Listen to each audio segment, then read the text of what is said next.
la lutte des travailleuses et travailleurs d'Epsilon date de 2018.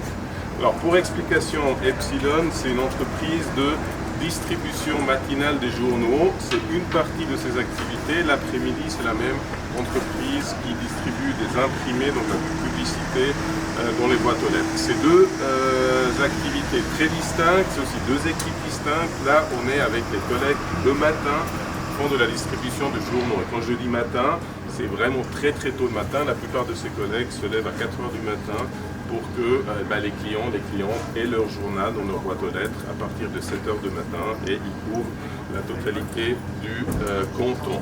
C'est dans des conditions souvent très difficiles parce que les lecteurs, lectrices, ils veulent leur journal, qu'il pleuve, qu'il neige, qu'il fasse chaud. Donc à tout moment, dans toutes les conditions de travail, ces personnes se lèvent très tôt le matin pour distribuer les journaux.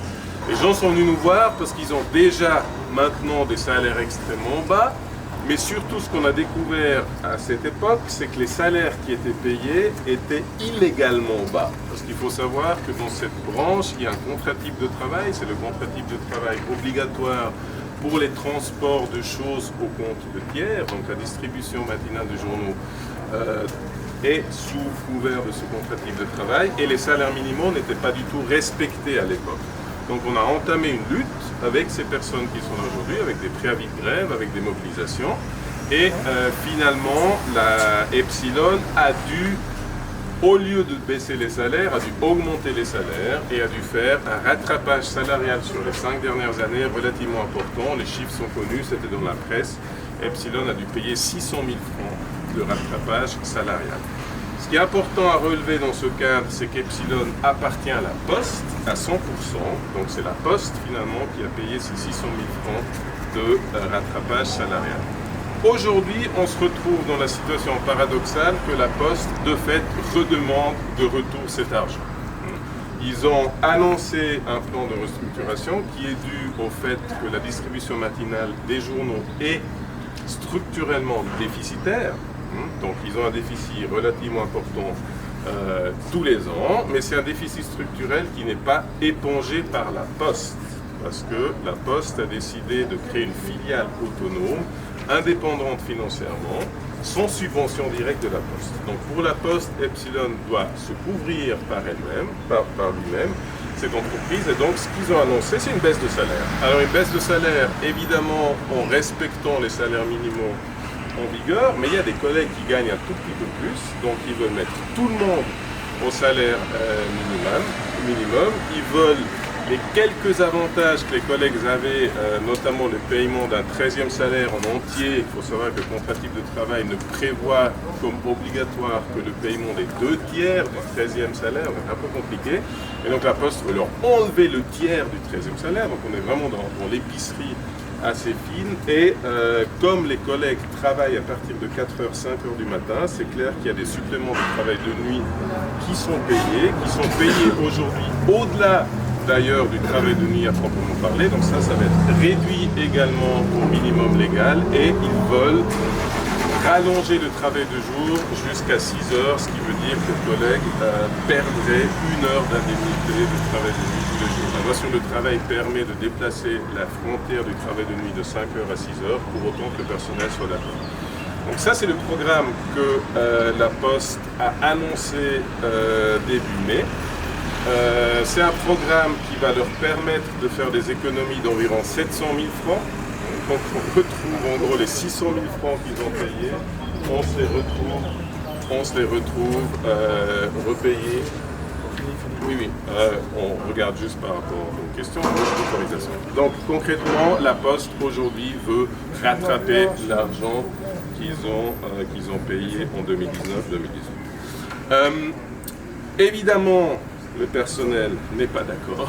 Évidemment, le personnel qui s'est battu en 2018 pour avoir au moins des salaires corrects, voire un tout petit peu plus, n'est absolument pas d'accord aujourd'hui de renoncer à ça. Il faut savoir que le salaire minimum le plus bas qui existe dans la branche, tout compris, 13e salaire, jours fériés et vacances, est de 21 francs 10.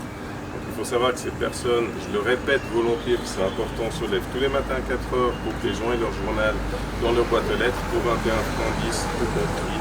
Donc c'est vraiment pas des salaires qui permettent de vivre dans ce canton. Estar agradeciendo sobre todo a la clientela de abonados que tenemos por las muestras de apoyo que han tenido con nosotros.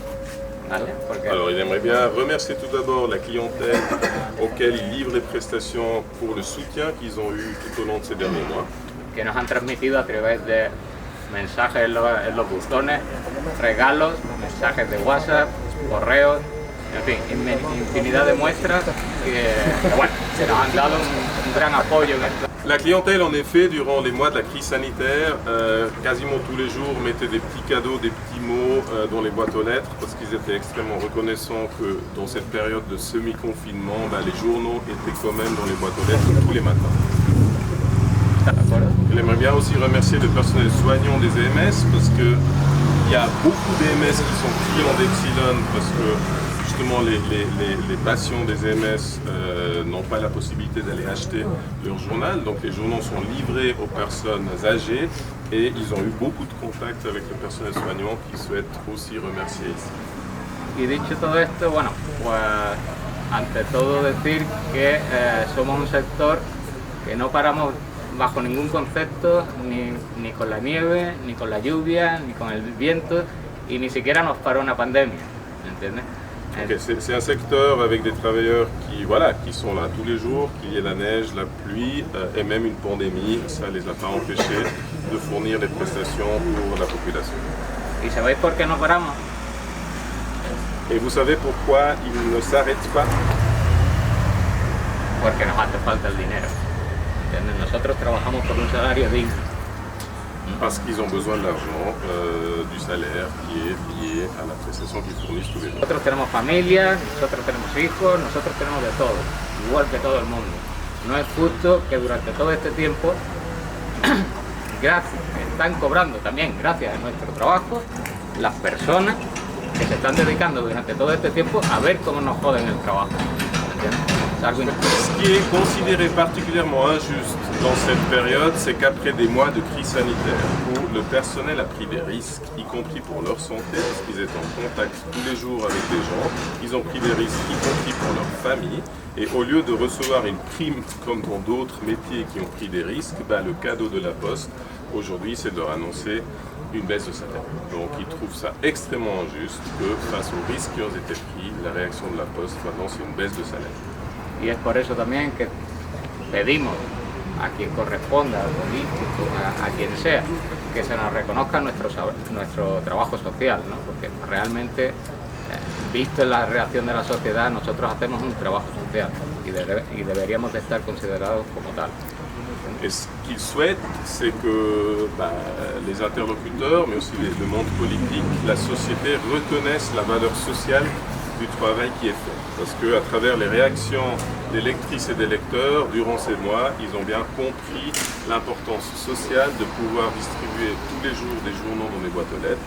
Et ils demandent surtout que la Poste reconnaisse la valeur sociale de ce travail. Je veux parler précisément de la précarité de notre travail. Nous nous sentons comme des personnes de deuxième classe par rapport à les employés de la Poste. Les employés de la Poste, ils ont le droit à tous les salaires, les troisièmes salaires, les vacances, à tout payer. Et nous, on se bat justement pour gagner un salaire digne. Ça, pour moi, c'est pas juste, c'est pas légal que la Poste fait avec nous. Autre chose importante, c'est que pendant la pandémie, comme a dit Aquilino, on n'est pas arrêté, on a continué à travailler comme d'habitude. Et la récompense, c'est là. Que les salaires à la place d'augmenter, ça va ajouter encore plus. Mais autre chose importante, c'est que nous nous sentons c'est comme un jeu. On avance, par exemple, après la problématique qu'on a eue à partir de l'année 2018, comme a dit Alexandre, on a avancé un petit peu, la situation a amélioré, oui, je reconnais qu'elle a amélioré, mais en ce moment, on est en train de reculer encore. Parce que comme a dit Alexandre, tout l'argent ils ont reconnu qu'on a mérité pour tout le temps de travail. En ce moment, ils sont en train de les prendre encore. C'est pas juste ça. Et surtout, par exemple, on n'a pas de savis, on n'a pas des compléments de travail, on n'a pas n'importe par exemple si c'est l'été, si c'est l'hiver, si c'est l'automne. C'est nous qu'on doit prendre tous les charges des compléments de travail. Il souhaite transmettre à la Poste, à travers aussi cette conférence de presse, est très simple. C'est que les mesures que la Poste veut imposer au personnel aujourd'hui sont considérées extrêmement injustes. Sont considérées injustes par rapport à un personnel qui en grande partie est très loyal, et ça fait beaucoup d'années que la plupart des gens ici travaillent pour Epsilon, et c'est considéré comme un véritable manque de respect par rapport aux personnes qui font ce travail. Si somos a nosotros. Nosotros somos la base de la empresa. Sin nosotros no hay salario para las oficinas, no hay salario para los jefes de la post. Entonces es injusto. Si alguien se tiene que bajar el salario es el personal de oficina o los jefes. Nosotros no, nosotros ya tenemos un salario precario bajo y no es justo que no nos quieran bajar más. S'il y a une catégorie de personnel qui ne mérite certainement pas une baisse de salaire, c'est les porteurs de journaux, qui sont déjà des salaires extrêmement bas et qui font vivre cette entreprise. C'est eux qui permettent à l'entreprise de faire des bénéfices, c'est eux qui font tourner la baraque. Et s'il y a des économies de salaire à faire, c'est certainement pas auprès d'eux, mais auprès du personnel dirigeant de la Poste. Evidentemente pero nos pagan por eso. Pero efectivamente por eso queremos un salario justo. No queremos más, pero tampoco queremos menos. Ils veulent être payés au juste prix, ils ne veulent pas plus forcément de salaire, mais ils ne veulent certainement pas moins. Ok. On refuse de faire profiter au personnel de l'entreprise qui, elle, sera subventionnée si cette loi passe. C'est bien pour ça qu'on a invité Lisa Mazzone, conseillère aux États verts, qui est intervenue au débat parlementaire justement sur ce thème, et Christian Vendresse, conseiller national, qui prendra le relais la semaine prochaine dans la commission du Conseil national. Lisa Mazzone, on l'a dit tout à l'heure, s'excuse malheureusement, mais on va rapidement lire ça. Oui. Parce que c'est assez court et je pense que c'est assez parlant. Vous l'avez, je vous l'ai distribué, mais je pense que Le service que réalisent les porteuses et porteurs de journaux en distribution matinale est essentiel. Pour la presse, il est nécessaire afin de conserver les abonnés, alors que le numérique a fait du journal quotidien un vecteur d'information très vite dépassé. Pour le public, il est la garantie de trouver actualité et analyse dans la boîte aux lettres avant de quitter la maison. Un argument clé pour rester fidèle à son journal. La presse vit actuellement une crise qu'il ne faut plus présenter.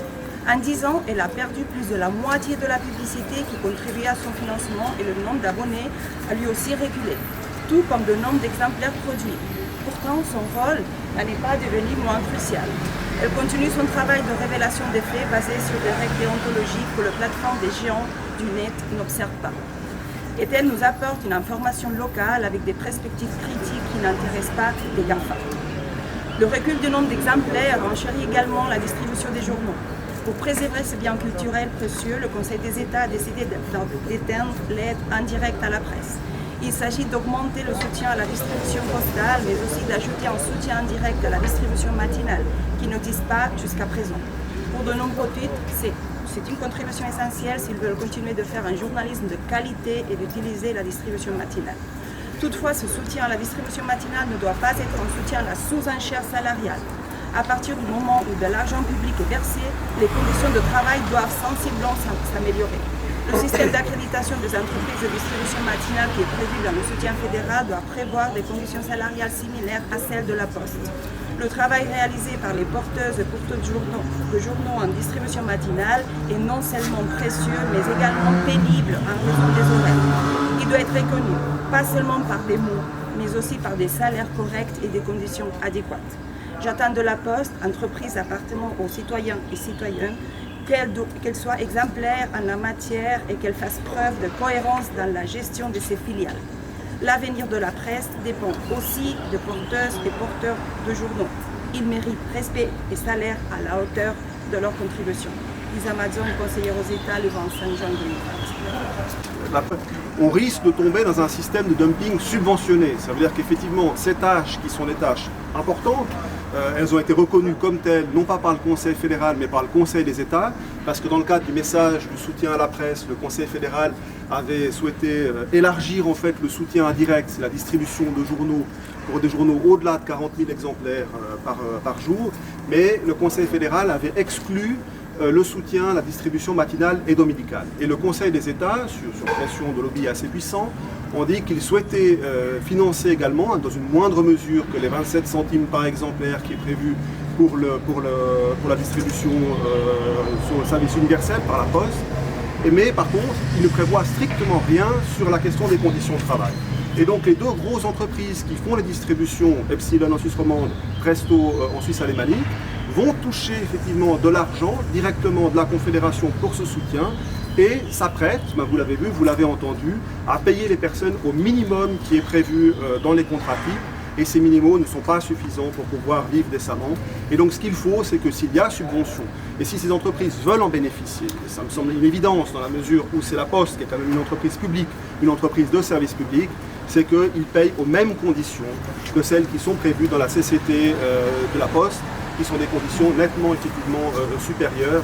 Et en tout cas, si vous prenez les salaires minimaux suisses, mais vraiment minimaux, qui est prévu dans l'ordonnance, c'est 18 francs par heure pour la distribution dominicale, ce qui est juste un scandale mais inouï.